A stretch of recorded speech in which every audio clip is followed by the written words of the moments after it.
Very good morning students. आप सभी का इंग्लिश गुरु केकेडी सर के यूट्यूब चैनल पर स्वागत है। हम आपके बीच एक ऐसा ज्वलंत टॉपिक पर बहस करना चाहते हैं जो वास्तव में अंग्रेजी का बैकबोन है। हमें दो भी लाइन लिखनी है, हमें दो भी लाइन पढ़नी है, समझनी है। उसमें सबसे ज्यादा जरूरत होती है कि व्हाट आर द रूल्स जिनके मदद से हम हिंदी के वाक्य का अंग्रेजी बनाएं। देखिए, translation from Hindi to English ये आज भी एक चुनौती बना हुआ है। हम को एक सीन याद आता है किसी फिल्म का, आप अनुमान लगाइए कि वो किस फिल्म का है। एक सीन होती है जिसमें अमिताभ बच्चन जी बिग बी डकैत का सामना करते हैं और उनके साथ में उनका एक फ्रेंड होता है, हीरोइन होती है, और अमिताभ बच्चन अपने फ्रेंड को बोलते हैं इसको लाकर ले जाकर के बाहर छोड़ाओ, तब तक मैं मुठभेड़ का सामना करता हूं, जल्दी से छोड़ के आ जाना। तब तक गोली अमिताभ बच्चन को लग जाती है, मरा सन्न हो जाता है और मरते समय आपने देखा होगा फिल्मों में अक्सर आधी बात कह करके आधे पर सांस रुक जाती है। अमिताभ बच्चन अंतिम सांस गिन रहा होता है। कौन है वो कौन किरदार है जो छोड़ के आया और किसको छोड़ने गया था?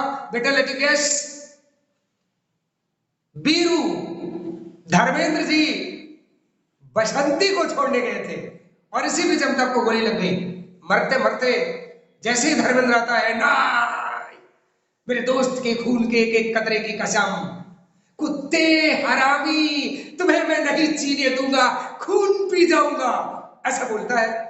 और गुस्से में वो डकैत के लिए बीहड़ में चल पड़ता है, गब्बर सिंह। और अमिताभ बच्चन उसको क्या सूचना देके मरते हैं? मर जाता है। डियर स्टूडेंट्स, अगर मैं मरना सर में हूं, अंतिम सांस गिन रहा हूं और कोई भी गार्जियन आपको लेकर के मेरे सामने आएगा तो मैं उसको पक्का यही बता के मरूंगा। अगर वो पूछेगा सर अंतिम सांस में आप मेरे इस वर्ड को हिंदी से अंग्रेजी का अनुवाद करना सिखा दीजिए, आपके अंदर बड़ा स्किल है, हुनर है, मैं पक्का उसको बता के मरूंगा, जांच, और बता करके मैं मर जाऊंगा। डियर स्टूडेंट्स, हमारे सामने समस्या है, चाहे मैथ्स हो, चाहे फिजिक्स हो, चाहे कोई भी विषय हो, हम सम्स सॉल्व करते समय उसकी जांच नहीं कर पाते। ये तो जिंदगी के हर क्षेत्र में काम आता है। दो मेरे स्टूडेंट बैठे किसी रेस्टोरेंट में, मैं भी इत्तेफाक से वहां गया, मैं एक कॉर्नर पे, वो मुझे नहीं देख पाए, तब तक सड़क पर एक था या थी के कंफ्यूजन में दो लोग जा रहे थे, मजाक में दोनों आपस में, किशोर वय स्टूडेंट्स, वो दोनों बोले कि देख यार बता, इसके फिगर से लग रहा है कि ये था है कि थी है। तब तक किसी की आवाज निकली, अबे यार डॉक्टर केकेडी सर ने बताया था जांच। मेरा मतलब फिजिकल जांच नहीं, साइकोलॉजिकल जांच। हम किसी भी सेंटेंस का पहले जांच करेंगे तब उसको ट्रांसलेट करेंगे। तो आइए हिंदी से अंग्रेजी में जांच किसका किसका करेंगे। सबसे पहले हम जांच करते हैं कि टेंस क्या है। फिर हमेशा टेंस से पहचान नहीं आता, हमेशा टेंस से पहचान नहीं आता, फिर हम पता करते हैं सेंटेंस क्या है। कभी कभी टेंस से हम बात कर देते हैं और कभी कभी सेंटेंस के आइडेंटिफिकेशन से बात कर देते हैं। तीसरा होता है वाक्य का सब्जेक्ट, वाक्य का वर्ब, वाक्य का ऑब्जेक्ट। ये तीनों जांच अगर हम कर लेते हैं तो हमारा वाक्य फ्लैट हो जाता है। उस तरह का डॉक्टर मत बनिए जैसे मोहल्ले में क्लिनिक खोल के बैठा है और पेशेंट जाता है तो उसको 3 दवा लिख देता है।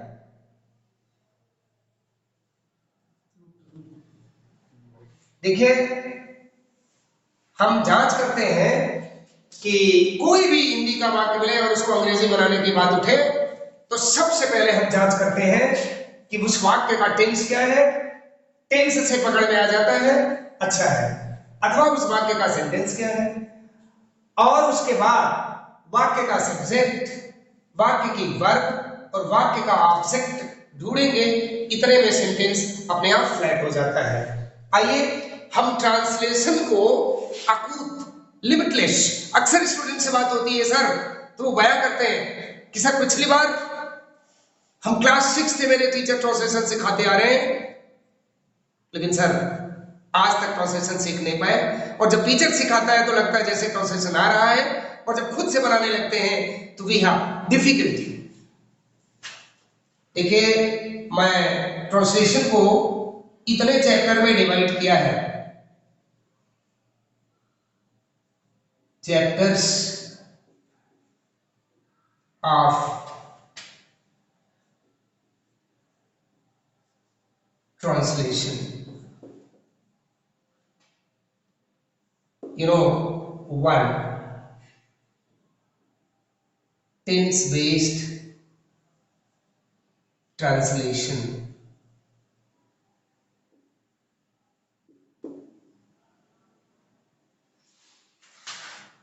ऐसे वाक्य होते हैं हिंदी के जिनका अंग्रेजी बनाना पड़ता है, अगर हमें टेंस ना आए तो कैन नॉट ट्रांसलेट इजिली। कुछ ऐसे होते हैं जिनमें अगर सेंटेंस का डेफिनेशन और सेंटेंस की जानकारी अधूरी होती है तो we can not perform better. Now sentence based translation, जैसे सपोज दैट ये टेंस, अगर आपको किसी ने कह दिया मुझे जाने दो, मुझे जाने दो, आप सिर्फ पटक दिए, टेंस ढूंढ रहे हो कि टेंस पता चले तो हम उसको ट्रांसलेट करें, इट्स रॉन्ग वे। आप देखिए टेंस में तो प्राय 3 तरह से पहचान बताई जाती है।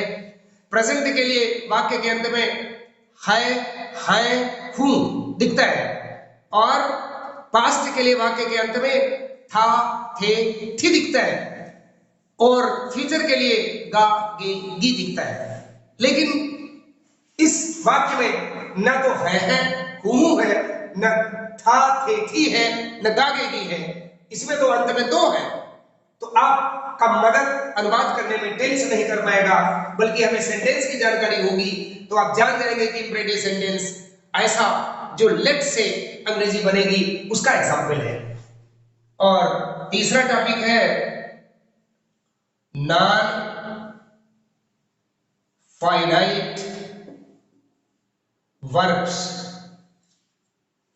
यानी ऐसे अनुवाद अगर हमें नॉन फाइनाइट वर्ब्स की, इन्फिनिटिव की, ज़रूरत की और पार्टिसिपल की प्रॉपर स्टडी नहीं है तो भी हमें दिक्कत होगी। इसलिए हम सभी नॉन फाइनाइट वर्ब संबंधी समस्या इस चैप्टर में उसको हल करने का प्रयास करते हैं। Now fourth, conjunction based, conjunction based sentences. Conjunction based sentences ऐसे सेंटेंसेस जो कंजंक्शन की जानकारी से उनका समाधान निकल सकता है। सभी कंजंक्शन का हिसाब इस चैप्टर में रखा जाता है। आप बोलते हो सर हम छोटे छोटे वाक्य में जब वाक्य होते हैं तो वी ट्रांसलेट इजीली, लेकिन जब कोई पैराग्राफ का सेंटेंस होता है तो हमारे सामने एक प्रॉब्लम आ जाती है। मैंने बोला क्या प्रॉब्लम आ जाती है? बोला 2-2, 3-3 क्लास कंजंक्शन से जुड़े होते हैं and we don't know the influence of conjunction in any sentence. जैसे दूध में 1 बूंद नींबू पड़ जाने से उसकी सकल रासायनिक परिवर्तन हो जाता है, ठीक उसी तरह से कंजंक्शन का असर यह होता है कि वाक्य का रूपरेखा चेंज हो जाती है। और अगला टॉपिक बनता है कंडीशनल सेंटेंस।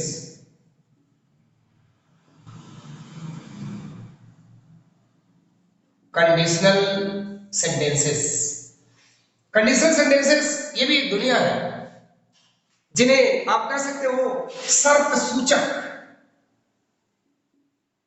शर्त सूचक वाक्य। ऐसे वाक्य जिनसे शर्तों का बोध होता है उनका अपना स्पेशल नियम है। अगर तुम पढ़ोगे तो तुम सफल हो जाओगे, अगर तुम मिल जाते जमाना छोड़ देता, this is also the condition. यदि मैं राजा होता तो तुम्हें मंत्री बना देता। How this is a difficult matter before us when we are in the way of translation from Hindi to English. हम इसकी समस्या का समाधान के लिए इस तरह से चैप्टराइजेशन करके हर मुद्दे को एक एक चैप्टर में हल करके देते हैं। आखिर वाक्यों के समूह से ही तो पैराग्राफ बनता है। If you learn all the techniques of translation, no doubt we can perform best. बहुत मजेदार चैप्टर है कॉजेटिव वर्ब्स। दोस्तों, ये कारण सूचक क्रिया होती है, कारण सूचक क्रिया। प्रेरणार्थक भी बोलते हैं। सभी लोग जानते हैं कि मैंने कपड़ा धुला, वॉश धुलना, लेकिन मैंने कपड़ा धुलाया, मैंने कपड़ा धुलवाया, तो धुलाने और धुलवाने की तो अंग्रेजी नहीं है किसी भी डिक्शनरी में। तो हम कॉजेटिव वर्ब की पहचान क्या करते हैं? बहुत मजेदार बात है। कॉजेटिव वर्ब की पहचान बुक्स में लिखा है कि मैंने घोड़े को दौड़ाया, यानी दौड़ने का कारण कौन है? मैंने दौड़ाया। तो ये तो मामला एकदम वैसे ही है। मेरे एक टीचर थे, वो फिजिक्स पढ़ाते थे। बोले ये बताओ आपके इंग्लिश में कुछ न्यूनेस क्या है पढ़ाने में? हम तो फिजिक्स में जब चैप्टर लेके आते हैं, ट्रांसफार्मर टॉपिक है, उसमें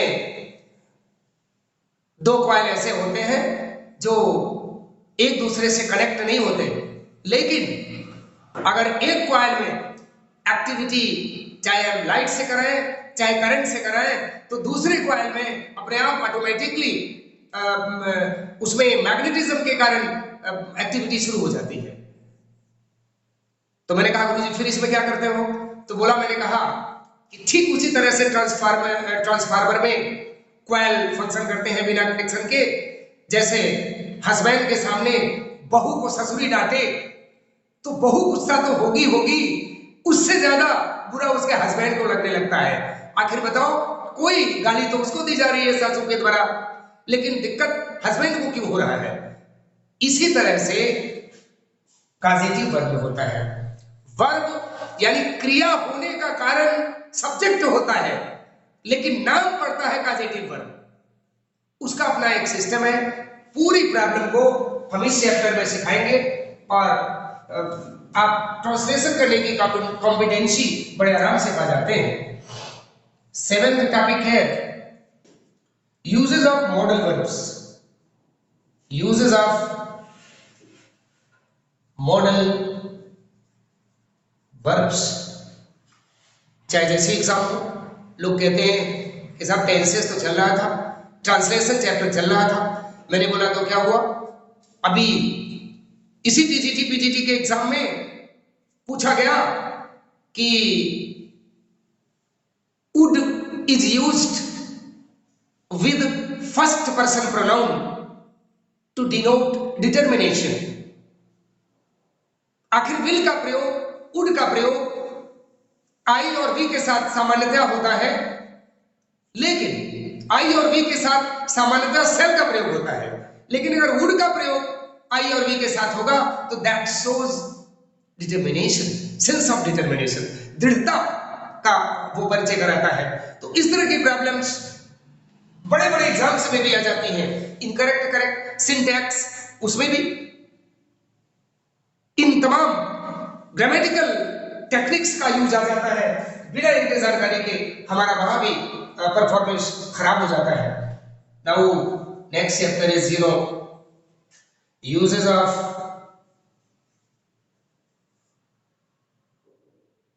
इट एंड देयर। ताजुब है, इट का प्रयोग कब होता है? देयर का प्रयोग कब होता है, हम प्राय ही स्वादानुसार प्रयोग करने का प्रयास करते हैं। This is also the wrong way. Understood? ये भी गलत तरीका है, इसका ये कोई तरीका नहीं होता है। And lastly we can just chapterize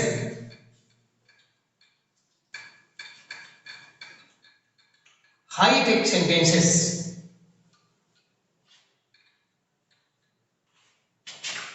High-tech sentences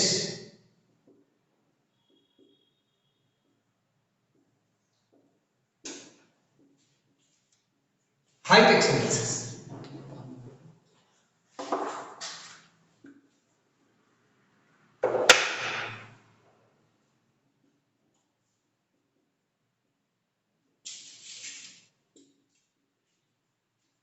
इसमें क्या होता है, सपोज दैट जैसे सेंटेंस हो गया कि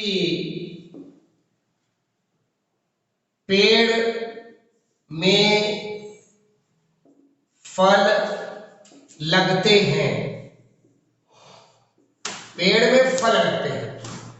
आई वांट टू आस्क कि अब आप फल की इंग्लिश जानते हैं, पेड़ की इंग्लिश जानते हैं, लेकिन लगने की इंग्लिश ढूंढने लगेंगे, तो how shall we solve such difficulty?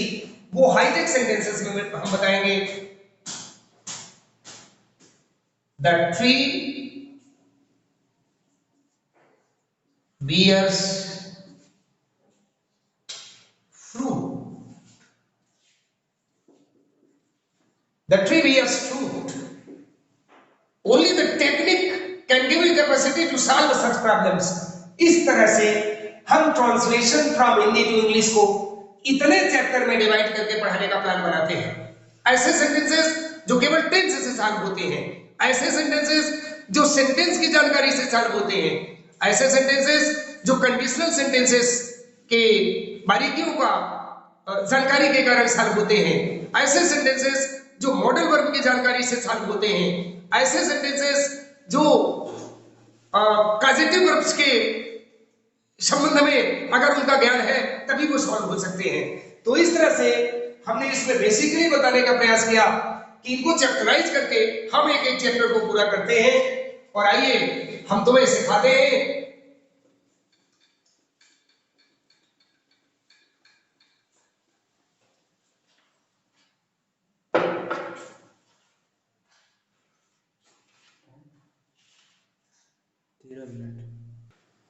just let me start one by one. Today I want to introduce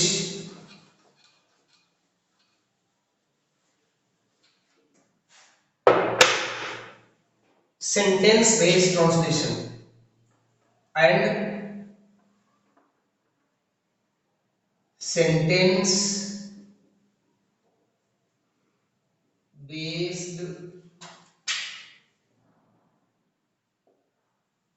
translation. वास्तव में ऐसी ट्रांसलेशन जो मेरा सेंटेंस की जानकारी के ट्रांसलेट करना असंभव हो जाते हैं। So now types of sentences.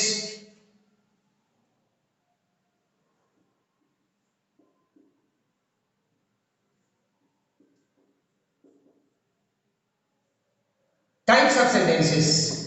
One, assertive sentence. Assertive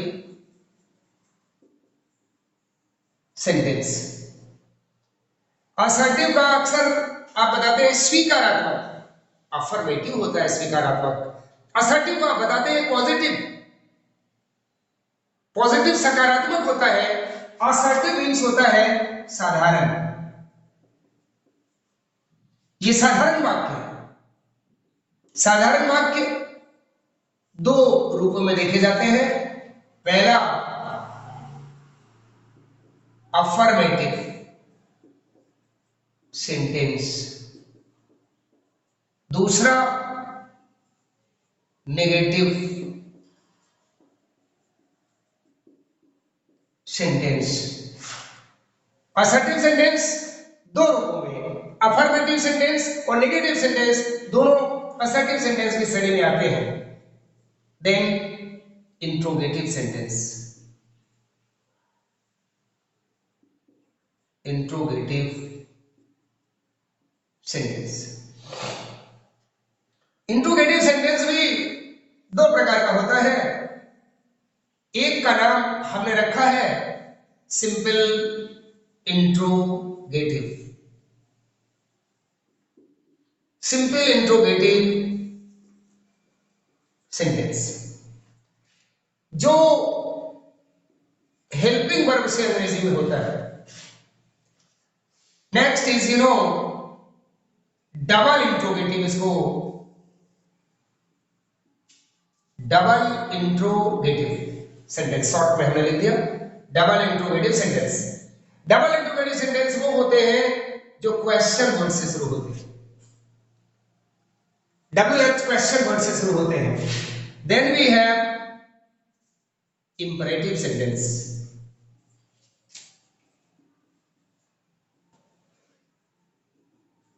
imperative sentences. Imperative sentences इसकी हिंदी भाववाचक वाक्य, भाववाचक वाक्य।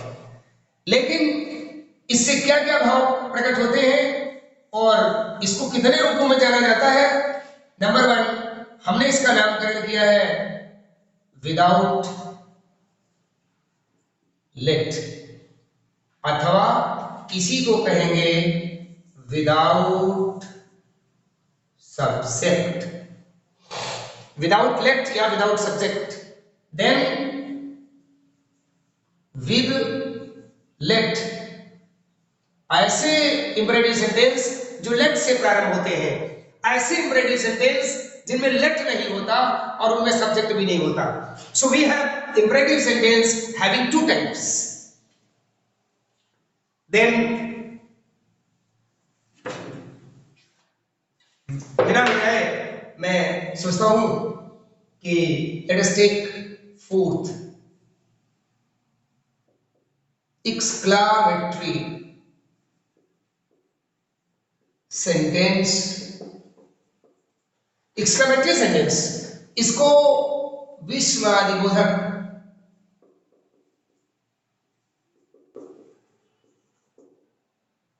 वाक्य बोलते हैं।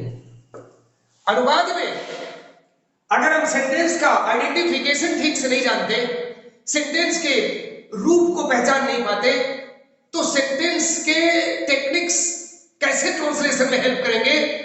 This is a difficult matter. Now exclamatory sentence, it has also 2 types. ये भी 2 रूपों में जाना जाता है। पहला exclamatory sentence with exclamatory words, exclamatory sentence with exclamatory words is, जैसे वो कौन कौन है exclamatory words? Let's take exclamatory sentence में exclamatory words कौन कौन से हैं, इनको जाने और इन्हें देखें।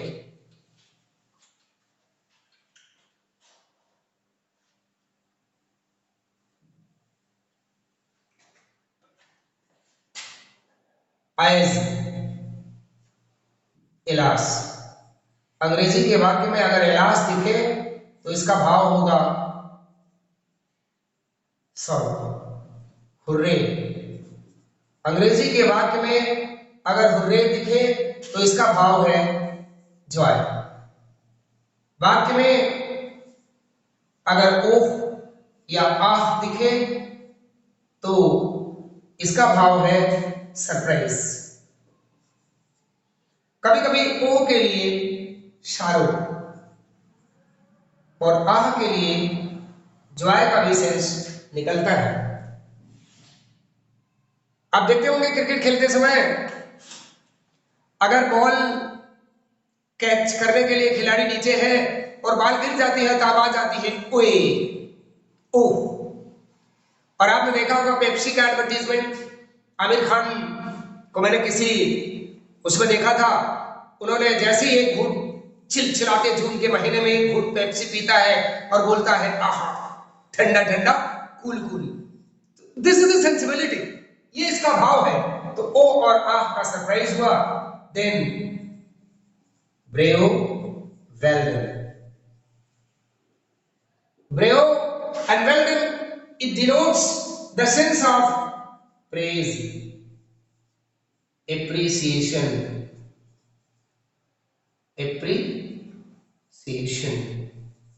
जिसको बोलते हैं शाबाशी देना। क्या बोलते हैं? शाबाशी देना। ब्रेव एंड वेल डन, ये क्या सेंस देता है? प्रशंसा की, शाबाशी की, एप्रिसिएशन की। यू नो, इस तरह से जब किसी अंग्रेजी के वाक्य में ये वर्ड लगे होते हैं एक्सक्लेमेटरी, तो we identify this is exclamatory sentence, and this one is the first type of exclamatory sentence, and second type of exclamatory sentence is exclamatory sentence with question verb. Question word how and what a. So this is the second type of exclamatory sentence. वैसे optative sentence इसी exclamatory में ही count किया जाता है, लेकिन हम इसको अलग से शो करते हैं। So we have fifth type of sentence, optative sentence. Optative sentence. Optative sentence, the sentence that gives the sense of wish, blessing, prayer, etc. इसको हिंदी में बोलते हैं कामना, इच्छा या आशीर्वाद सूचक। आशीर्वाद सूचक। You know, we take this type of sentence as an optative sentence, और हिंदी में इसको कामना, इच्छा और आशीर्वाद सूचक माना जाता है। आजकल तो ऑप्टेटिव सेंटेंस का हमारे ख्याल से व्यावहारिक जीवन में जो अंग्रेजी के नहीं भी हैं वो भी बहुत यूज करते हैं।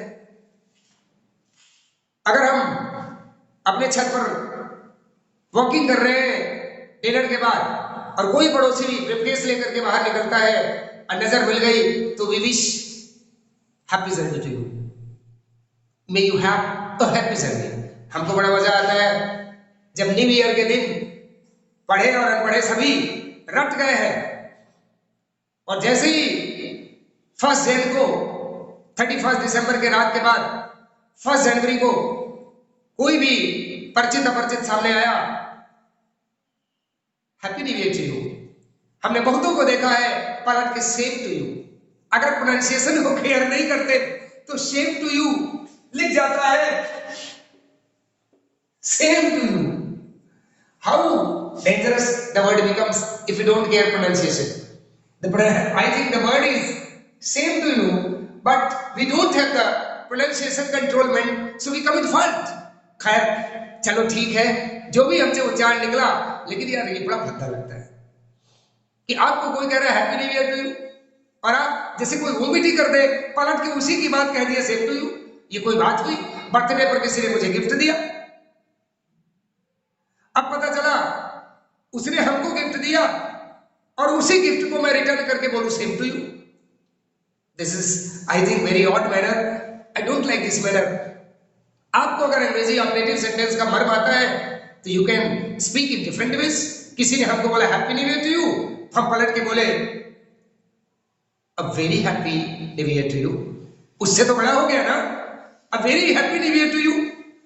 इस तरह से हम ऑप्टेटिव सेंटेंस को ट्रांसलेट करके और अच्छे से बना करके हम बोल सकते हैं और उसको बयान कर सकते हैं। इस तरह से सेंटेंस बेस्ड ट्रांसलेशन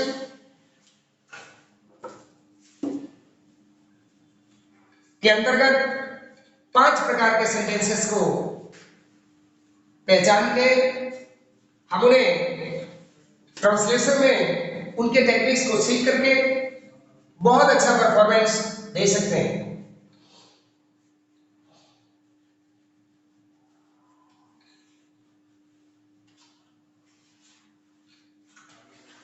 देखिए हमने पहला टॉपिक स्टार्ट किया है सेंटेंस बेस्ड, और सेंटेंस बेस्ड में असर्टिव सेंटेंस में अफर्मेटिव और नेगेटिव प्रकार के सेंटेंस आते हैं और उस पर टेंस का दखल होता है। टेंस को हमने पहला इसलिए नहीं लिया कि हम सेंटेंस का जो सिस्टम है उसको पहले करके दिखाते हैं। तो आइए असर्टिव का अफर्मेटिव सेंटेंस, इसका परिचय किसी भी टेंस के वाक्य को लेके देते हैं। अगर टेंस की जानकारी होती है तो हम इसको बेहतर जान लेते हैं। अफर्मेटिव सेंटेंस, अब अफर्मेटिव सेंटेंस वाक्य चाहे प्रेजेंट इंडेफिनिट का हो,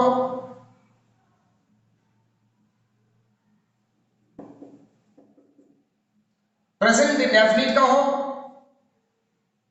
चाहे प्रेजेंट कॉन्टिन्यूअस का हो, चाहे प्रेजेंट परफेक्ट का हो, चाहे प्रेजेंट परफेक्ट कंटीन्यूअस का हो। लेकिन अफर्मेटिव सेंटेंस जैसे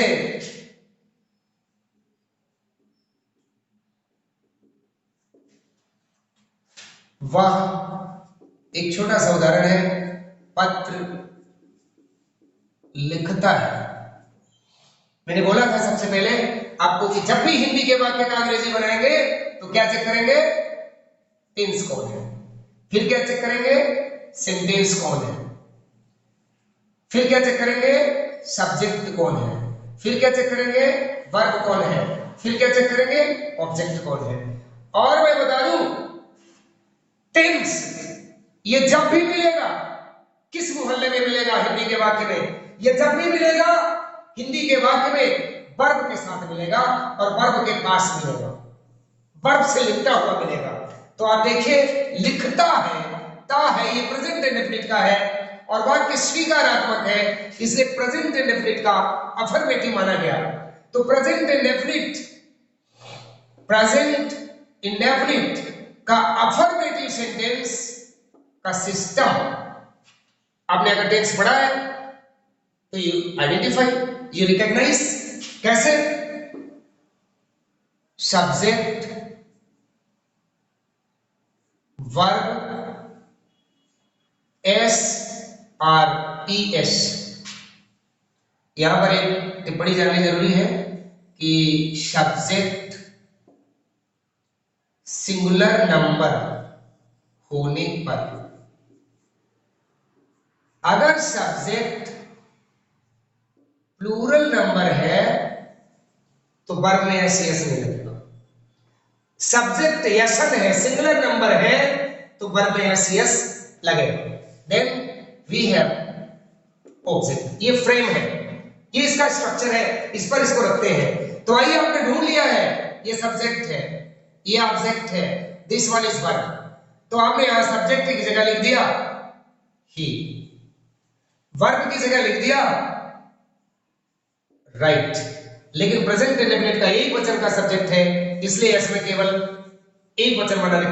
अंग्रेजी की वर्ब अपने मूल अवतार में, अपने मूल रूप में always that is in plural number. उसका मुंह टेढ़ा करने के लिए, उसका सिंगुलर बनाने के लिए उसमें एस या ईएस लगाते हैं। इसका भी अपना एक रूल है कि कब एस लगता है, कब ईएस लगता है। But here right already in the last there is the vowel, then we use here S. तो he writes later. This one is affirmative sentence of assertive sentence. ये assertive sentence का affirmative है। आपने सबसे पहले sentence type में assertive sentence, अब assertive sentence हर tense में मिलेगा। प्रेजेंट टेंस में अपना चार जो सब टेंस होते हैं, indefinite, continuous, perfect, perfect continuous, सब में अफर्मेटिव होगा। पास्ट में indefinite, continuous, perfect, perfect continuous, सब में होगा अफर्मेटिव नेगेटिव। ऐसे फ्यूचर में होगा। तो इस तरह से हम एक उदाहरण के तौर पर इसको दिखाते हैं कि असर्टिव सेंटेंस का प्रेजेंट टेंस डेफिनिट में एक सेंटेंस लिया और उसका अफर्मेटिव इस तरह से बना, और इसी वाक्य को नेगेटिव सेंटेंस के रूप में कैसे लिए? नेगेटिव सेंटेंस, वह पत्र नहीं लिखता है, हियर नेगेटिविटी।